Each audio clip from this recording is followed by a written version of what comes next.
Kenapa hidup kita terasa berat? Kenapa rezeki seret, hati gelisah, dan doa seperti tak menembus langit?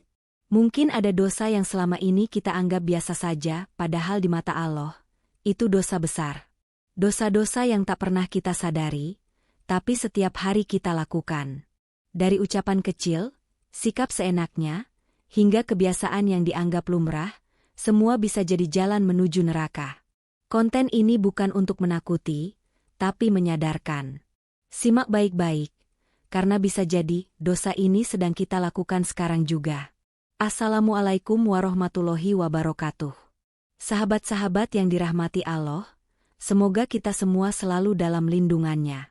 Hari ini kita akan membahas tema yang sangat penting, tentang dosa-dosa yang sering dianggap remeh oleh manusia, namun sangat besar di sisi Allah. Bahkan bisa menyeret kita ke neraka jika tidak segera disadari dan ditinggalkan. Simak video ini sampai habis, karena mungkin inilah saatnya kita muhasabah diri. Jangan lupa klik tombol like, subscribe, dan tulis komentar, "Ya Allah, ampuni dosa-dosaku," jika kamu ingin menjadi hamba yang lebih baik. Yuk mulai dari bab pertama. Ghibah atau menggunjing bukanlah hal asing di kehidupan sehari-hari. Di lingkungan kerja, tongkrongan, hingga dalam lingkaran keluarga, aktivitas ini seolah menjadi hal biasa, bahkan dianggap cara untuk mempererat kedekatan. Padahal, Islam mengingatkan dengan sangat tegas tentang bahaya ghibah. Ia bukan sekadar dosa kecil, tapi bisa menjadi penyebab kehancuran pahala dan masuknya seseorang ke neraka. Rasulullah Shallallahu Alaihi Wasallam bersabda, "Tahukah kalian apa itu ghibah?" Para sahabat menjawab, "Allah dan Rasul-Nya yang lebih tahu." Beliau bersabda, yaitu engkau menyebut saudaramu dengan sesuatu yang ia benci jika disebutkan di belakangnya. Para sahabat bertanya, "Bagaimana jika apa yang aku katakan itu benar?" Beliau menjawab, "Jika apa yang engkau katakan itu benar tentang saudaramu, maka engkau telah menggibahinya. Dan jika tidak benar, maka engkau telah memfitnahnya." Hadis riwayat Muslim. Dalam kehidupan modern, ghibah bukan hanya terjadi dari mulut ke mulut. Dunia digital membuka pintu-pintu ghibah yang lebih luas, melalui media sosial, status, komentar, bahkan grup obrolan. Satu kalimat yang kita ketik bisa menjadi bukti ghibah yang tak terlihat, namun dicatat jelas oleh malaikat pencatat amal. Kita tak sadar telah membuka aib saudara kita, menertawakannya, membicarakan kekurangannya, hanya demi tawa, keakraban, atau merasa lebih baik dari orang lain. Al-Quran dengan keras menyindir pelaku ghibah dalam surat Al-Hujurat ayat 12, "Dan janganlah sebagian kamu menggunjing sebagian yang lain. Sukakah salah seorang di antara kamu memakan daging saudaranya yang sudah mati? Maka tentulah kamu merasa jijik kepadanya." Bayangkan betapa menjijikannya ghibah di sisi Allah. Tapi manusia justru menikmatinya. Yang lebih mengerikan, dosa ghibah tidak bisa dihapus hanya dengan istighfar. Karena ini termasuk dosa antar manusia, maka selain bertaubat kepada Allah, pelakunya harus meminta maaf kepada orang yang telah ia gunjing. Jika tidak, di akhirat, pahala amalnya akan diberikan kepada orang yang ia gunjing. Jika pahalanya habis, maka dosa orang tersebut akan dilemparkan kepadanya. Betapa rugi mereka yang setiap hari tak lepas dari ghibah. Sholatnya khusyuk, puasanya rajin, sedekahnya besar, semua bisa lenyap karena suka membicarakan keburukan orang lain. Ibarat ember bocor, sebanyak apapun air kebaikan dituangkan, tak akan pernah penuh. Maka wahai saudaraku, berhentilah dari ghibah, bahkan ketika sedang tergoda. Jika kita tak suka aib kita dibuka orang lain, jangan buka aib orang lain. Jika kita ingin dijaga kehormatan oleh Allah, maka jaga pula kehormatan saudara kita. Karena bisa jadi, orang yang kita rendahkan itu justru lebih mulia di sisi Allah daripada kita. Salat adalah tiang agama. Ia bukan hanya kewajiban, tapi juga cermin kualitas iman seorang muslim. Tapi apa jadinya jika salat yang seharusnya menjadi penyelamat, justru menjadi sumber celaan dari Allah karena selalu ditunda-tunda? Inilah dosa yang seringkali dianggap sepele, menunda salat dari waktunya tanpa alasan syar'i. Allah berfirman dalam surat Al-Maun ayat 4-5, Maka celakalah orang-orang yang sholat, yaitu orang-orang yang lalai dari sholatnya. Ulama menjelaskan bahwa yang dimaksud, lalai dari sholat, bukan hanya yang meninggalkan sholat, tapi juga yang mengulur waktu, seperti sholat zuhur di akhir waktu karena sibuk kerja, atau isya dikerjakan tengah malam karena menonton film dulu. Padahal, kesempatan bertemu Allah datang 5 kali sehari, tapi kita memilih menundanya demi dunia. Ada yang berkata, sholat kan tetap saya kerjakan, walau telat. Yang penting gak ninggalin. Tapi benarkah itu cukup? Coba renungkan. Jika kita datang ke acara orang tua atau atasan dengan telat berjam-jam, apa mereka akan merasa dihargai? Lalu bagaimana jika itu pertemuan dengan Tuhan semesta alam? Rasulullah Shallallahu Alaihi Wasallam sangat menjaga waktu sholat. Bahkan ketika sakit parah, beliau tetap berusaha menunaikan sholat di awal waktu. Lantas mengapa kita yang sehat justru meremehkannya? Menunda sholat bukan hanya kehilangan pahala waktu utama, tapi juga bisa menandakan kemalasan dalam beribadah. Lama-lama menjadi kebiasaan, lalu akhirnya meninggalkan sholat sama sekali. Inilah yang disebut sebagai bentuk kemunafikan hati. Karena orang munafik pun sholat, tapi malas, berat, dan hanya karena ingin dilihat. Bahaya menunda sholat bukan hanya pada dosa saat ini, tapi juga pada efek jangka panjang. Hati menjadi keras, waktu tidak lagi berkah, dan rezeki terasa seret. Satu waktu sholat yang sengaja diulur bisa merusak 1 hari penuh amal ibadah kita. Sholat adalah jantung kehidupan spiritual. Ketika jantung itu rusak, maka seluruh sistem spiritual pun ikut rusak. Bahkan di akhirat nanti, sholat akan menjadi amal pertama yang dihisap. Jika sholatnya baik, semua amal lain akan dinilai baik. Jika rusak, maka semua amal lainnya pun akan rusak. Sebab sholat adalah pembuka semua pintu kebaikan. Jangan tunggu tua untuk memperbaiki sholat. Jangan menunggu kesempitan hidup baru merasa perlu mendekat pada Allah. Mulailah dari sekarang, biasakan sholat di awal waktu. Jadikan itu prioritas, bukan beban. Banyak orang merasa dirinya telah cukup baik, hanya karena sudah menjalankan ibadah wajib seperti sholat dan puasa. Tapi sayangnya, sebagian dari mereka masih ringan mengeluarkan kata-kata kasar, suka mencela, dan sering merendahkan orang lain tanpa merasa bersalah. Lisan menjadi senjata tajam yang bisa melukai perasaan, bahkan merusak hidup seseorang, namun seringkali diabaikan dampaknya. Rasulullah Shallallahu Alaihi Wasallam bersabda, seorang mukmin bukanlah orang yang suka mencela, melaknat, berkata keji, dan berkata kotor. Hadis riwayat Tirmidzi. Ini bukan hanya nasihat, tapi peringatan. Karena dalam Islam, lisan adalah indikator keimanan seseorang. Bila seseorang tidak mampu menjaga lisannya, maka tanda keimanannya perlu dipertanyakan. Ada yang mudah berkata jorok saat bercanda, ada yang suka menghina fisik orang lain karena dianggap lucu, ada pula yang ringan menyebut orang lain bodoh, gila, tak berguna, bahkan menyumpahi dengan kata-kata keji. Ini terjadi di mana-mana, di sekolah, di kantor, bahkan dalam rumah tangga. Padahal setiap ucapan itu tidak pernah hilang. Semuanya tercatat oleh malaikat rakib dan atid.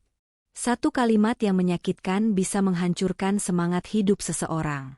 Satu celaan bisa membuat seseorang trauma seumur hidup. Mungkin bagi si pelaku itu hanya lelucon, tapi bagi korban, itu bisa menjadi luka batin yang sulit disembuhkan. Lebih mengerikan lagi jika ucapan kasar itu terlontar kepada orang tua, guru, atau orang-orang yang seharusnya dimuliakan. Lisan adalah cerminan hati. Bila hati bersih, maka lisan akan penuh kebaikan. Sebaliknya, jika lisan kotor, maka bisa dipastikan ada penyakit dalam hati. Orang yang suka mencela, biasanya dipenuhi dengan rasa iri, dendam, dan kesombongan. Mereka merasa lebih baik dari yang lain, dan itu adalah akar dari sifat iblis. Sombong terhadap Adam karena merasa dirinya diciptakan dari api. Lebih parah lagi jika celaan dan kata kasar dilakukan di media sosial. Sekali menulis komentar buruk, jutaan orang bisa membaca.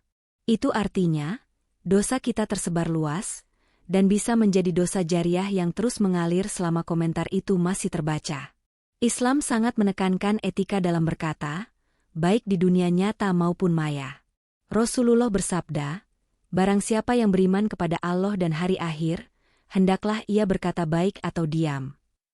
Hadis riwayat Bukhari dan Muslim. Diam lebih baik daripada berkata buruk. Karena ucapan buruk tak bisa ditarik kembali. Bahkan, Rasulullah pernah bersabda bahwa manusia bisa dilemparkan ke dalam neraka karena satu kalimat saja yang ia ucapkan tanpa pikir panjang. Maka, wahai saudaraku, perbaikilah lisan sebelum terlambat. Hiasi ucapan dengan doa, pujian, dan kalimat-kalimat penuh kebaikan. Jika tak mampu memuji, maka lebih baik diam. Karena seringkali dosa datang bukan dari tindakan besar, tapi dari kata-kata kecil yang menghancurkan. Di zaman serba instan ini, riba seolah menjadi bagian tak terpisahkan dari kehidupan. Cicilan motor, kredit rumah, pinjaman online, bahkan jual beli melalui aplikasi, semuanya kerap melibatkan riba. Ironisnya, banyak orang yang tahu bahwa riba itu haram, tapi tetap melakukannya dengan alasan kebutuhan. Padahal, riba bukan hanya dosa besar, tapi juga salah satu dosa yang mendatangkan murka dan perang dari Allah. Allah berfirman dalam Quran Surat Al-Baqarah ayat 279, jika kamu tidak meninggalkan sisa riba, maka ketahuilah bahwa Allah dan Rasul-Nya akan memerangimu. Coba renungkan dalam-dalam. Apa jadinya jika kita diperlakukan sebagai musuh oleh Allah? Bagaimana mungkin hidup akan tenang jika kita dalam posisi berperang dengan Tuhan? Banyak orang berkata, kalau gak pakai riba, mana bisa beli rumah? Atau, semua bank juga pakai riba, mau gimana lagi? Inilah alasan-alasan yang membenarkan kebiasaan yang salah. Memang, di tengah sistem ekonomi sekarang, menjauhi riba bukan hal mudah. Tapi bukan berarti kita pasrah dan membiarkan diri terjerat. Rasulullah Shallallahu Alaihi Wasallam bersabda, riba memiliki 73 pintu. Yang paling ringan, seperti seorang laki-laki yang menzinai ibunya sendiri. Hadis riwayat Al-Hakim. Hadis ini bukan untuk membuat takut semata, tapi menggambarkan betapa keji dan menjijikannya riba di sisi Allah. Bahaya riba bukan hanya di akhirat, tapi juga di dunia. Riba merusak keberkahan rezeki. Meskipun uang terlihat banyak, tapi tak pernah cukup. Sakit datang silih berganti, rumah tangga tak harmonis, anak-anak susah diatur, semua itu bisa jadi dampak dari harta yang terkontaminasi riba. Riba membuat hati keras, pikiran sempit, dan hidup tidak tenang. Harta yang dibangun dari riba seperti bangunan megah di atas pasir, mudah runtuh saat badai datang. Orang yang hidup dalam riba juga seringkali lupa diri. Mereka merasa hebat karena bisa memiliki segalanya secara kredit. Tapi saat musibah datang, satu persatu harta itu lenyap. Tak sedikit yang akhirnya depresi karena utang menumpuk, bahkan sampai mengakhiri hidup. Inilah jebakan riba, terlihat manis di awal, tapi pahit dan menghancurkan di akhir. Bukan berarti kita tak boleh meminjam. Islam membolehkan utang, asalkan bebas dari riba. Islam mengajarkan keadilan dalam transaksi. Jika ingin mendapat keuntungan, maka jalankan akad jual beli atau investasi syariah. Jangan mengambil bunga dari kesulitan orang lain. Jangan mencari penghasilan dari penderitaan orang lain. Kalau kita pernah terlibat riba, segeralah bertaubat. Jangan tunggu bangkrut atau jatuh sakit. Uang bisa dicari, tapi keberkahan dan ridho Allah tak bisa dibeli. Ubah arah hidup. Mulai dari yang kecil. Hentikan riba dan beralih ke transaksi yang halal. Tak ada manusia di dunia ini yang lahir tanpa perjuangan orang tua. Dari rahim seorang ibu, kita dibesarkan dengan peluh dan air mata. Dari tangan seorang ayah, kita diberi makan dan perlindungan. Namun betapa banyak orang yang melupakan jasa orang tua ketika mereka telah tumbuh besar dan merasa bisa berdiri sendiri. Islam menempatkan bakti kepada orang tua di posisi yang sangat tinggi. Dalam Al-Quran, perintah untuk taat kepada Allah selalu disandingkan dengan perintah berbuat baik kepada orang tua. Allah berfirman dalam Quran Surat Al-Isra, ayat 23, Dan Tuhanmu telah memerintahkan agar kamu jangan menyembah selain Dia dan hendaklah berbuat baik kepada ibu bapakmu dengan sebaik-baiknya. Namun sayangnya, zaman telah bergeser.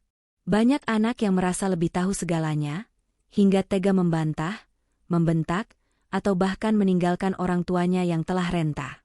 Ada yang karena kesibukan pekerjaan, lupa menanyakan kabar ibunya. Ada yang karena sudah menikah, tak lagi memberi nafkah kepada ayahnya.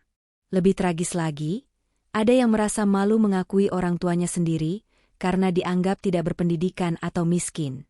Rasulullah Shallallahu Alaihi Wasallam bersabda, "Keriduan Allah tergantung pada keriduan orang tua, dan kemurkaan Allah tergantung pada kemurkaan orang tua." Hadis riwayat Tirmidzi. Artinya, seberapa hebat pun amal ibadah kita, jika orang tua murka, maka Allah pun murka. Dan murka Allah adalah jalan menuju kehancuran hidup dunia dan akhirat. Banyak orang yang rezekinya seret, hidupnya tidak tenang, usahanya selalu gagal. Ternyata karena ia pernah menyakiti hati ibunya, atau membiarkan ayahnya terlantar. Doa orang tua adalah senjata yang sangat dahsyat. Jika orang tua merestui, maka langit dan bumi akan memberi jalan. Tapi jika orang tua menangis karena anaknya sendiri, maka itu bisa menjadi penghalang semua pintu kebaikan. Islam sangat keras terhadap anak yang durhaka. Bahkan, Rasulullah menyebut durhaka kepada orang tua sebagai salah satu dosa besar yang menghalangi masuk surga. Dalam sebuah hadis, Nabi pernah bersabda, "Tidak akan masuk surga orang yang memutuskan tali silaturahim." Hadis riwayat Bukhari dan Muslim. Dan siapa lagi yang lebih utama untuk disambung hubungan baiknya selain orang tua? Bayangkan seorang ibu yang dulu rela tidak makan demi anaknya. Kini si anak bahkan tidak mau mengangkat telepon, atau sekadar menanyakan kabar. Atau ayah yang dulu bekerja siang malam untuk biaya sekolah, kini malah dianggap sebagai beban. Ketika orang tua mulai lemah, bukan saatnya menjauh. Justru disitulah waktu kita menunjukkan bakti. Jangan tunggu mereka meninggal baru kita menangis. Jangan sampai penyesalan datang setelah doa mereka tidak bisa lagi menyentuh langit, karena mereka telah tiada. Jika orang tua masih hidup, peluk mereka, bahagiakan mereka, dan minta maaf atas semua luka. Jika sudah tiada, teruskan doa, kirimkan pahala, dan kenang mereka dengan amal. Kesombongan adalah racun hati yang tak terlihat. Ia bisa menyelinap dalam ibadah, dalam ilmu, dalam harta, bahkan dalam kebaikan yang kita lakukan. Orang sombong tidak selalu yang berdiri di atas panggung dengan kepala tegak, tapi bisa jadi orang yang merasa paling benar, merasa paling suci, atau merasa ibadahnya paling banyak. Rasulullah Shallallahu Alaihi Wasallam bersabda, "Tidak akan masuk surga orang yang dalam hatinya terdapat kesombongan walau sebesar biji sawi." Hadis riwayat Muslim. Cukup satu titik kecil kesombongan saja, bisa menutup pintu surga. Begitu bahayanya penyakit ini, karena ia halus dan tersembunyi. Seseorang bisa merasa tidak sombong, padahal sebenarnya telah meremehkan orang lain di dalam hatinya. Kesombongan adalah sifat iblis yang menolak sujud kepada Adam, karena merasa dirinya lebih mulia. Ketika kita mulai menilai orang dari penampilan, pekerjaan, status sosial, atau latar belakangnya, lalu kita merasa lebih baik dari mereka. Saat itulah kesombongan mulai meracuni jiwa kita. Orang yang sombong seringkali lupa bahwa semua yang ia miliki hanyalah titipan. Ilmu, jabatan, kekayaan, bahkan wajah yang rupawan, semuanya bisa lenyap dalam sekejap. Tapi karena merasa dirinya tinggi, ia lupa diri dan lupa daratan. Ia sulit menerima nasihat, menolak kebenaran, dan merasa orang lain tidak pantas menegurnya. Kesombongan tidak hanya membuat kita dibenci manusia, tapi juga menghapus pahala amal kita. Sebab, semua amal harus dilandasi dengan keikhlasan dan kerendahan hati. Orang yang sombong ibarat balon yang terus mengembang karena angin pujian, hingga akhirnya meledak karena tekanan. Meremehkan orang lain pun merupakan bentuk kesombongan. Sering kita lihat seseorang tertawa sinis kepada tukang sapu, mengejek penjaga parkir, atau menghina orang miskin. Padahal bisa jadi, justru doa orang yang diremehkan itulah yang lebih cepat dikabulkan oleh Allah. Sombong membuat seseorang jauh dari rahmat Allah. Rasulullah bersabda, barang siapa merendahkan diri karena Allah, maka Allah akan meninggikannya. Dan barang siapa sombong, maka Allah akan merendahkannya. Hadis riwayat Muslim. Kerendahan hati adalah akhlak para nabi. Meskipun mereka orang pilihan, mereka tetap hidup sederhana, bersahabat dengan orang miskin, dan tak pernah merasa lebih tinggi. Bahkan Rasulullah, manusia terbaik, selalu duduk di tanah bersama rakyat biasa dan mencuci pakaiannya sendiri. Maka, tanamkan dalam diri bahwa kita bukan siapa-siapa. Semua yang kita miliki hanyalah titipan, dan akan kembali kepadanya. Jangan lihat orang dari kulit luarnya, karena kita tak tahu isi hatinya. Jangan remehkan siapapun, karena bisa jadi mereka lebih mulia di sisi Allah daripada kita. Sahabat, dosa itu bukan hanya soal zina, membunuh, atau mencuri. Tapi dosa-dosa kecil yang dilakukan terus-menerus dan dianggap sepele itulah yang sering membawa kita tergelincir ke neraka. Jangan tunggu tua, jangan tunggu insyaf di ujung usia. Mumpung masih diberi waktu, ayo perbaiki diri. Tinggalkan ghibah, jaga lisan, jangan menunda sholat, dan muliakan orang tua. Semoga Allah ampuni dosa-dosa kita yang lalu, dan tanamkan hidayah dalam hati kita. Jika kamu tersentuh dengan isi video ini, bantu sebarkan. Tekan tombol like, tulis komentar, "Ya Allah, ampuni aku dan jadikan aku hamba yang taat." Dan jangan lupa subscribe agar kita terus belajar bersama di jalan Allah. Wassalamualaikum warahmatullahi wabarakatuh.